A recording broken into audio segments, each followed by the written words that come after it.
The echo of the gavel, the silence in courtroom 4B was a physical entity. It was thick, heavy, and suffocating, pressing down on the shoulders of everyone present. It was a silence curated by the man on the bench, a man who treated the law not as a set of principles, but as a collection of instruments for his personal orchestra of justice.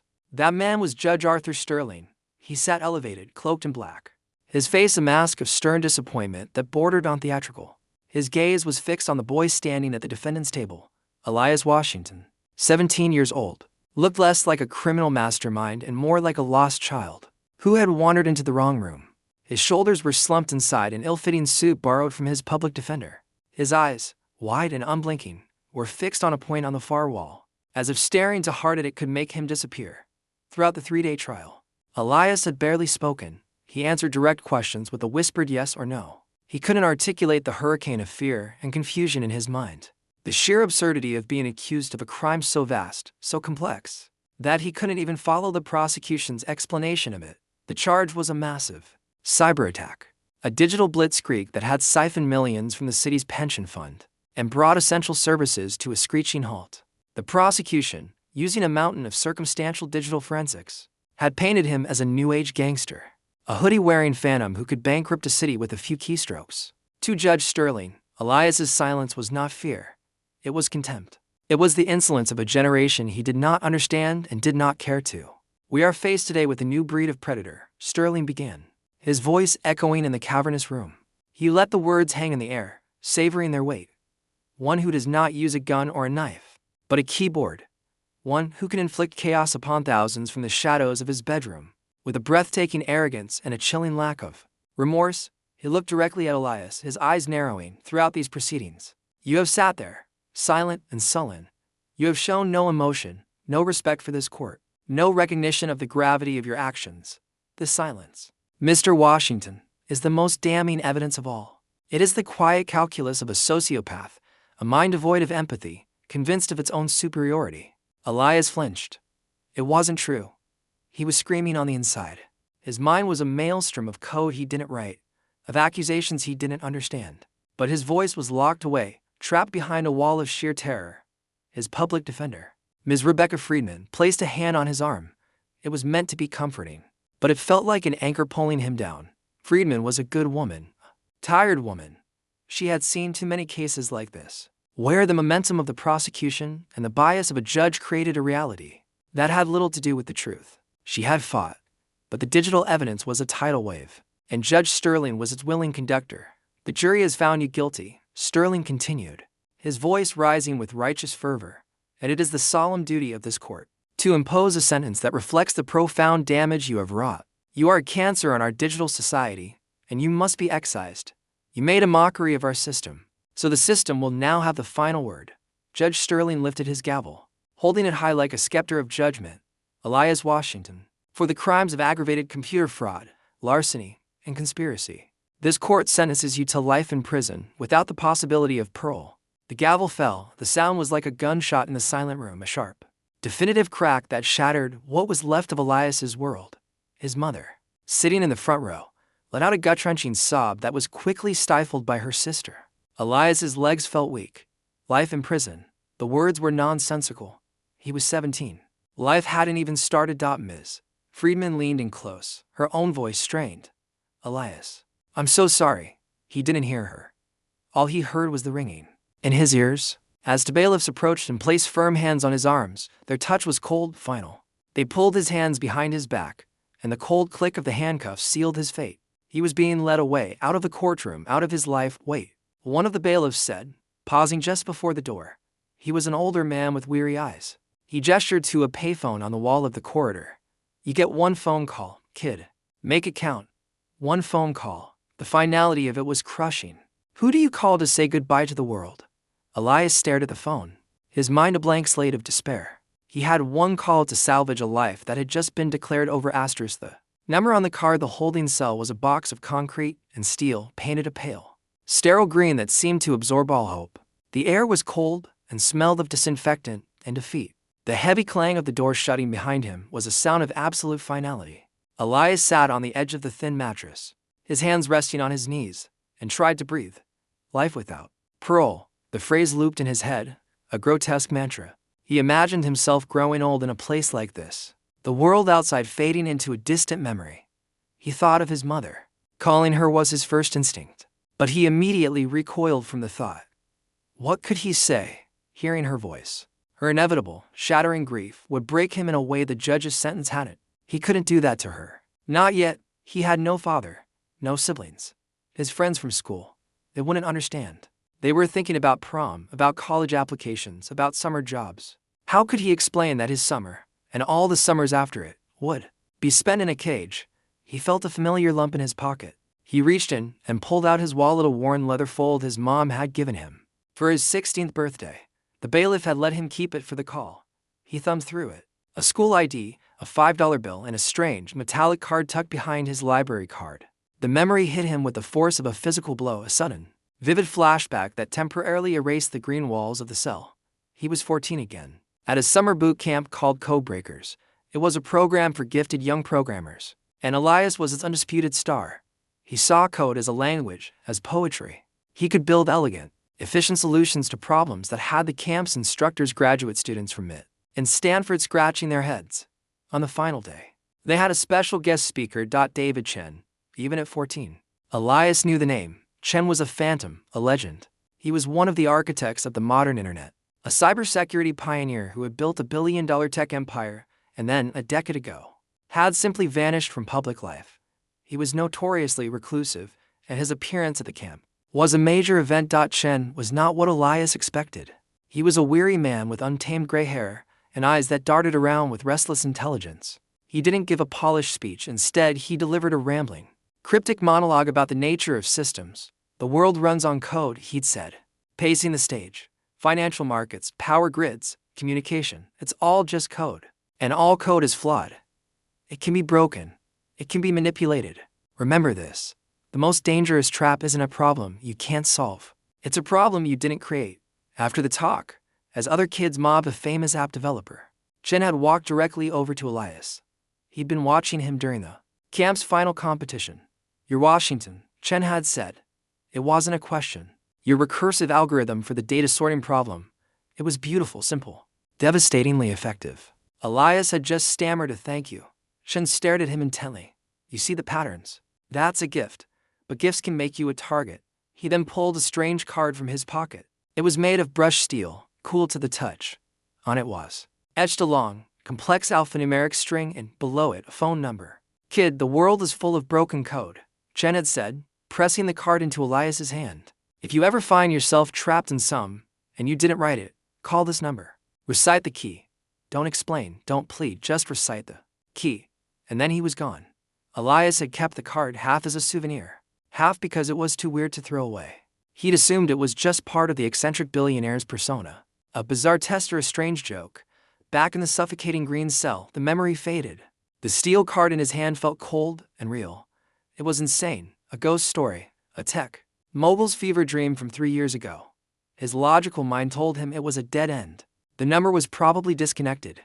Even if it wasn't, why would this man, this ghost, care? But what was the alternative? Calling his mother to say goodbye. He stood up, his heart pounding a frantic rhythm against his ribs. It was the longest of long shots, a desperate prayer to a forgotten god of the digital age. He walked to the payphone on the wall, the receiver cold and grimy in his hand. With a trembling finger, he punched in the numbers from the card. It rang. Once, twice. Elias held his breath. 3 times. He was about to hang up, his brief flicker of hope turning to ash for times. I don't have time for hello. And then a voice. The voice was gravelly, impatient. Who is this? And utterly devoid of warmth. Are you calling this number? Yes. For a second, Elias's own voice was a dry rasp. He had one chance. Hello. I was told. I don't have time for hello. Recite the key. The voice barked. He took a deep, shaky breath and read the long alphabet. Are you calling this number? String from the card, his voice gaining a strange, rhythmic confidence as he spoke the familiar language of letters and numbers. Alpha-7-Kilo-Echo-for-Bravo-Zulu-9. He recited the entire 32-character string without pausing. When he finished, the line went utterly silent. Not a breath, not a hum, just dead air. Elias could hear his own blood roaring in his ears. He thought the man had hung up. Then, after what felt like an eternity, the gravelly voice returned, imbued with a new, sharp intensity. It asked just 2 words. Tell me everything. The line went dead. The dial tone buzzed in his ear. Elias slowly placed the receiver back on the hook. He was still in a cell. He was still sentenced to life. But for the first time in weeks, the suffocating weight in his chest had lessened, replaced by a single, fragile, terrifying thread of hope. The ghost in the wires miles away from the cold despair of the city jail. In a sprawling mansion nestled deep within a private, wooded estate, David Chen terminated the call. He leaned back in his chair, the worn leather groaning in protest. His office was less a room and more a digital command center. A 360-degree cocoon of glowing monitors displaying everything, from satellite weather patterns to real-time stock market fluctuations and streams of raw data from across the globe. Chen was a ghost. A decade ago, he had grown tired of the world he had helped create: the board meetings, the vapid marketing, the endless chase for the next quarter's profits. So he had built himself a digital fortress and disappeared into it, leaving the world to wonder if he was dead or just hiding. The truth was, he was bored. His mind, which operated on a plane of logic and complexity few could comprehend, needed a problem. A real problem. And one had just landed in his lap. The call had been a jolt to his system. A dormant protocol suddenly activated. He had given out only 5 of those cards in 20 years, each to a young mind that shone with a particular kind of brilliance. It was his personal fire alarm for genius in distress. The key Elias had recited was not just a password. It was a cryptographic marker that instantly told Chen who was calling, when he had met them, and the context of their meeting. Elias Washington, Chen muttered to the empty room, his fingers already flying across a keyboard. Codebreaker's camp. Age 14, specialty, recursive data sorting and pattern recognition. A poet with Python. He wasn't interested in the legalities, guilt, innocence. Those were messy human concepts. Chen was interested in the data. Elias had said he was trapped in code he didn't write. To Chen, that was a challenge. A puzzle box had been presented, and he felt an overwhelming compulsion to solve it. With a few keystrokes, he bypassed the public portal for court records and slipped directly into the city's judicial database. To him, the city's network security was a flimsy screen door. He had consulted on its creation 15 years ago, and like any good architect, he had built himself a few hidden passageways. He was a ghost moving through the wires, silent, invisible, and all-seeing. He pulled the entire case file for the People v. Elias Washington, every piece of evidence, every expert testimony, every line of the prosecution's digital analysis. Data flooded his screens. Timestamps, IP logs, code fragments, file directories. To a normal person, it was gibberish. To Chen, it was a story. And this story felt wrong. Meanwhile, back in the city, Rebecca Friedman was living a different reality. She sat across from Elias in a sterile visitation room, a thick pane of glass between them. She was there to talk about the appeal, a process she knew was a slow, grinding crawl toward almost certain failure. An appeal of a sterling verdict was practically hopeless. Elias, she said kindly, her voice tinny through the speaker. We need to focus on the long game. We'll file the notice of appeal. We'll start going through the transcripts for any procedural errors. I made a call. Elias interrupted, his voice quiet but firm, to a man named David Chen. Rebecca's face fell. Her heart ached for him. It was a classic symptom, denial. Inmates often clung to fantastic stories, to saviors and secret evidence. It was a coping mechanism. Okay, Elias, she said gently, her tone shifting to that of a therapist. I understand you're looking for hope right now, and that's okay. But we have to operate in the real world. This man, this billionaire, he's not going to ride in on a white horse. Our best shot is to find a mistake the prosecution made. It's a long shot, but it's the only one we have. Elias saw the look in her eyes, the pity, the skepticism. He fell silent, realizing he was truly alone in this, back in his digital fortress. David Chen was leaning forward, his eyes narrowed. He had found it. The first anomaly. The first sour note in the symphony of lies. The prosecution's case hinged on the malicious code itself, a highly sophisticated worm they dubbed Cerberus. It was a brilliant, vicious piece of software that had simultaneously attacked multiple systems. Chen had to admit, he was impressed. The core of Cerberus was a work of destructive art, but the delivery system the code used to plant the initial infection point and route the attack through Elias's IP address was a different story. It was clumsy, inefficient. It used brute force methods where a simple script would have sufficed. It left behind digital footprints that were, to Chen's trained eyes, screamingly obvious. No, he said aloud, pointing a finger at a specific block of code on his main screen. No, the person who wrote Cerberus would never use a method this crude. Never. It was a paradox. It was like finding a Rembrandt painting that had been framed in duct tape and cardboard. The creator of the masterpiece was not the same person who had delivered it. The hacker and the framer were two different people. A grim smile touched Chen's lips. The story was starting to unravel. They had built a beautiful, deadly weapon, but in their haste to aim it at a child, they had gotten sloppy. They used a sledgehammer to crack a nut, he murmured, his fingers once again a blur on the keyboard, diving deeper into the labyrinth of data. And they pinned it on a kid. He wasn't just solving a puzzle anymore. He was hunting Asterisk the journalist. And the encrypted truth, the newsroom of the Sentinel, was a controlled chaos of ringing phones, clattering keyboards, and the low hum of relentless ambition. It was an online-only investigative outlet, a scrappy underdog trying to punch above its weight. And no one punched harder than Jamal Roberts. Jamal was young, hungry, and fueled by a potent combination of caffeine and a deep-seated suspicion of authority. He wasn't interested in press releases or official statements. He was interested in the stories that lurked in the shadows of those statements. He'd been covering the courthouse beat for 6 months, and the verdict in the Washington case had set off all his alarms. Judge King Arthur Sterling sentencing a quiet, poor kid to life in prison for a crime that sounded like something out of a science fiction movie. It was too perfect, too neat. Jamal's journalistic gut and instinct, he trusted more than anything, told him something was wrong. He started digging. He spent days talking to Elias's teachers, his neighbors, other kids from his school. The picture they painted was consistent and clear. Elias Washington was a ghost. He was painfully shy, brilliant in his own quiet way, but the idea of him being some kind of digital phantom pulling the strings of a multi-million-dollar heist was laughable. He was the kid who helped teachers with their computer problems, not the one who bankrupted the city. Jamal was hitting a wall. He had a strong feeling, but no proof. The official evidence was a digital fortress he couldn't breach. As he sat staring at his screen, contemplating a story on the harshness of the sentencing, and a mail notification popped up. The sender was listed as Nemo. The subject line was 6 words, Case 73-A. You're looking at the wrong code. Jamal's heart skipped a beat. This was it. He opened the email. There was no text, no greeting, just a single, small, encrypted file attached. He hesitated for a moment, his mind screaming phishing attempt, but his curiosity won. He downloaded the file into a secure, sandboxed environment and opened it. It was a raw data packet. To most, it would be meaningless, but Jamal had taken a course in digital forensics. He recognized what he was seeing. It was a network traffic log, showing the path of the initial attack. The prosecution claimed the path ended at Elias's home IP address. But this packet, this tiny piece of irrefutable truth, showed one more step.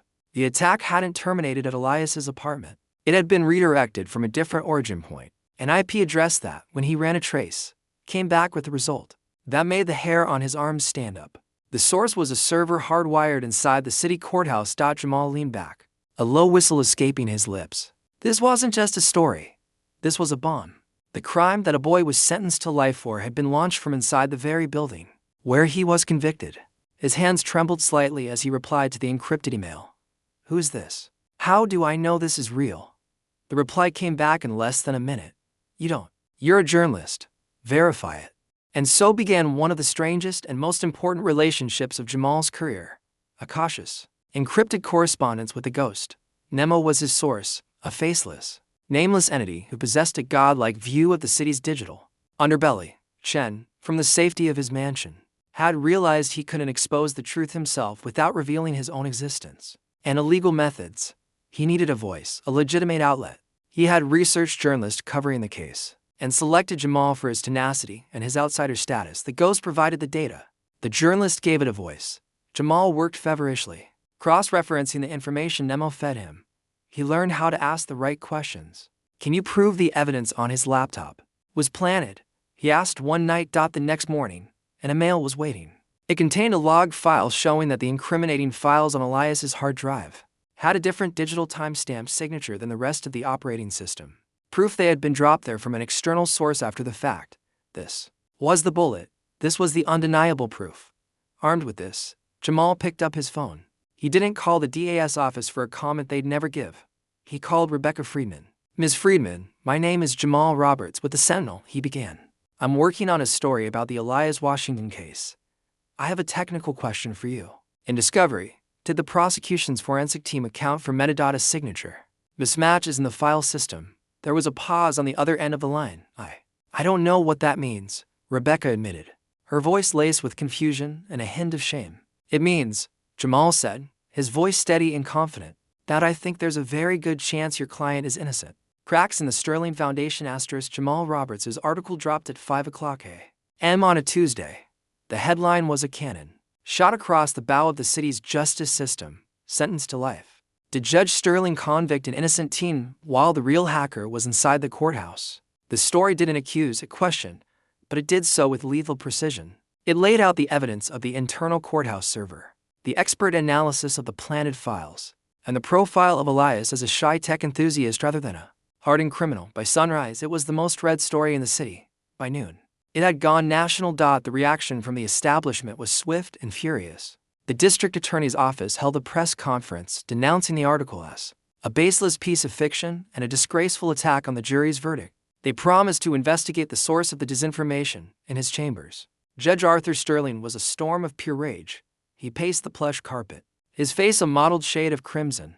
He saw the article not as an investigation into a potential injustice, but as a direct, personal assault on his authority, his legacy. The idea that he, Judge Sterling, could have been wrong, profoundly wrong, was not a possibility his ego could entertain. "Get that parasite," he roared into the phone at the DA. "I want him sued for libel. I want his source found and prosecuted. This is an insurrection against the rule of law." His arrogance had become a blinding fog, preventing him from seeing the cliff edge he was sprinting toward. For Rebecca Friedman, the article was an epiphany. She read it once, then twice, the technical details clicking into place with horrifying clarity. The metadata signatures the server redirected was all there. Jamal Roberts, in today's, had uncovered more truth than she had in 2 weeks. A wave of guilt washed over her, cold and sharp. She hadn't failed Elias because she was overworked. She had failed him because she had stopped believing. She had accepted the system's narrative. That fire she thought had been extinguished years ago roared back to life. This was why she had become a lawyer. She marched into the city jail that afternoon not as a jaded public defender, going through the motions, but as a warrior. "Elias," she said, her voice ringing with a conviction he'd never heard from her before, "we're going to fight. I read the article. I believe you. I am so sorry I didn't see it sooner." For the first time since the trial began, Elias felt a tear trace a path down his cheek. It wasn't a tear of sadness, but of relief. The system was now on high alert, frantically trying to plug the leaks and bury the truth. Chen, monitoring their frantic internal communications from his mansion, knew he had to end it. It was time for the kill shot. He had been tracing the access logs for the compromised courthouse server, a tedious task of peeling back layers of digital obfuscation, and now he had found it. The final, devastating piece of the puzzle. He composed a new email to Jamal. The subject line was two words: the final key. The email explained that the old, forgotten server in the courthouse records room had not been accessed physically. It had been accessed remotely for years. There had only been one active remote access credential on file for that specific server, a credential that was supposed to have been decommissioned but never was. It belonged to a former IT intern who had worked at the courthouse 5 years ago. An intern who had gone on to become a failed stockbroker with crushing gambling debts. An intern whose name was Adam Sterling, Judge Arthur Sterling's son. Jamal Roberts read the name and felt the floor drop out from under him. The connection was monstrous, perfect, and devastating. The judge's own son, using his old credentials to sell access to criminals, who then framed a random kid to cover their tracks. And the judge, in his blind arrogance, had unknowingly sentenced an innocent boy to protect the reputation of the very family name his son had corrupted. Jamal picked up his phone and called Rebecca Friedman. "I have it," he said, his voice low and intense. "I have the piece that brings the whole house down." The reckoning. The emergency appellate hearing was a spectacle. Courtroom 4B, the same room where Elias had been condemned, was now overflowing. Every seat was filled with journalists, city officials, and curious members of the public drawn by the explosive story. The air crackled with anticipation. At the center of it all, on the elevated bench, sat Judge Arthur Sterling. In a move of supreme and foolish arrogance, he had refused to recuse himself, insisting he would preside over the hearing to personally quash this media-driven hysteria. He looked out at the packed room, his expression a mask of grim authority. But a keen observer could see the faint tremor in his hand as he adjusted his microphone. He was not a judge seeking truth. He was a king defending his castle from a peasant revolt. Elias sat at the defendant's table, but this time, he was not alone. Rebecca Friedman was beside him, no longer defeated, but radiating a fierce, focused energy. Her files were neatly stacked, her posture was ramrod straight, and her eyes were fixed on Judge Sterling with an unblinking intensity. "We are here today," Friedman began, her voice clear and strong, cutting through the murmuring crowd, "because new evidence has come to light. Evidence that was willfully ignored or expertly hidden during the initial trial. Evidence that proves, beyond any doubt, that my client, Elias Washington, is innocent." The prosecution's lawyer, a young, flustered man from the DA's office, leaped to his feet. "Objection. This is a baseless fishing expedition based on a libelous news article. Overruled." Sterling snapped, a hint of irritation in his voice. "Let Miss Friedman make her fantasy case. The sooner she begins, the sooner we can dismiss it." It was the opening she needed. "With pleasure, Your Honor," Rebecca said, a slight, sharp edge to her words. With the precision of a surgeon, she began to dismantle the original case. She presented the evidence of the IP redirect. She called a new digital forensics expert who explained, in simple, clear terms, how the timestamps on the files on Elias's computer proved they were planted. With every piece of evidence she presented, evidence fed to her by Jamal Roberts, another brick was pulled from the foundation of the prosecution's case. The courtroom was silent, captivated. Jamal sat in the press section, live tweeting every development, his post going viral in real time. Finally, Rebecca Friedman walked to the center of the courtroom, the most critical piece of evidence. She announced, her voice resonating with power, is the origin point of the attack. "We now know, conclusively, that the hack was routed through a server inside this very courthouse. An old server in a records room." Judge Sterling shifted in his seat, his face hardening. "A security lapse, however embarrassing, does not prove Mr. Washington's innocence." "You are correct, Your Honor," Rebecca agreed, "but the access logs for that server do." She held up a single sheet of paper.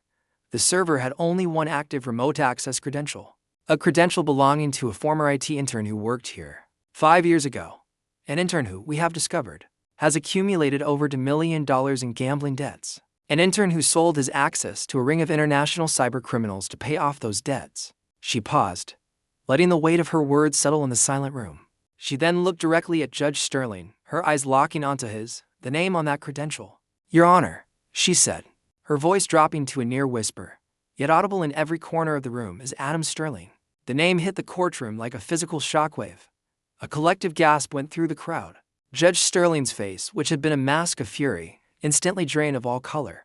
His mouth fell slightly open, the mask of the infallible judge, shattered, revealing a horrified, broken old man, his son, his failure. The great crime he had pontificated about, the new breed of predator he had condemned with such righteous fury, was his own flesh and blood. And he, in his blind hubris, had sent an innocent child to a lifetime in a cage to cover for him. He didn't speak. He couldn't. He simply stared at Rebecca Friedman, his eyes wide with the horrifying, public revelation of his own ruin. He visibly shrank in his high-backed chair, the black robe suddenly looking like a funeral shroud. He weakly tapped his gavel, a pathetic echo of the thunderous crack that had condemned Elias. This hearing is concluded," he stammered, his voice a hoarse croak. "I recuse myself." He pushed himself up from the chair and practically fled from the bench, his career, his reputation, and his family name all lying in ashes behind him. The aftermath was swift. Elias Washington's conviction was summarily overturned. He walked out of the courthouse front doors, blinking in the bright sunlight, a free man. He was mobbed by cameras, but he only saw one person, his mother, who ran to him, her arms wrapping around him in a hug that conveyed a universe of pain and relief. Standing beside her, smiling, was Rebecca Friedman. Jamal Roberts became a journalistic star, winning awards for his series on the case. Judge Arthur Sterling resigned in disgrace. His son, Adam, was arrested by federal agents the next day. A few weeks later, Elias took a train out of the city. He arrived at a discreet, gated entrance, and was led to a house that looked like it was pulled from the future. There, in a room full of monitors, he came face to face with the ghost from the wires. David Chen was smaller in person than Elias remembered, but his eyes held the same restless, brilliant intensity. He didn't shake Elias's hand. Instead, he gestured to a chair in front of a massive screen filled with flowing green text. "They almost broke you," Chen said, his voice the same gravelly tone from the phone. "The system. It's just bad code, full of bugs, biases, and exploits. They almost threw away a mind like yours." He looked at Elias. "I'm not offering you a reward. I'm offering you a purpose. I'm funding a full scholarship to any university you want. After that, there's a place for you here. We can do more than just find broken code, kid. We can write better code. We can build better systems."